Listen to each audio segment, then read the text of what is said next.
তরুণ প্রজন্ম যদি একবার গর্জে ওঠে মুসলিমদের, ইনশাআল্লাহ তাআলা তারা সকল বাতিলের ভিত্তি গুঁড়িয়ে দিতে পারে ইনশাআল্লাহ।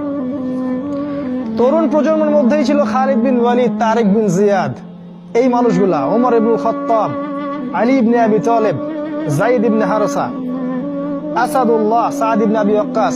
এই যে সাহাবায়ে কেরামদের নাম আপনারা জানেন, তরুণ সাহাবী ছিলেন যখন তার ইসলামের পক্ষে দাঁড়িয়েছিলেন।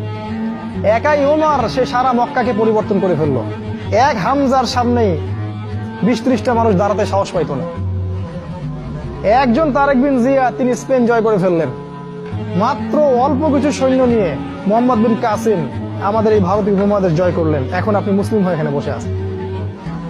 এই তরুণ প্রজন্মই পারে এই বাতিলের শিকড় উপড়ে ফেলতে।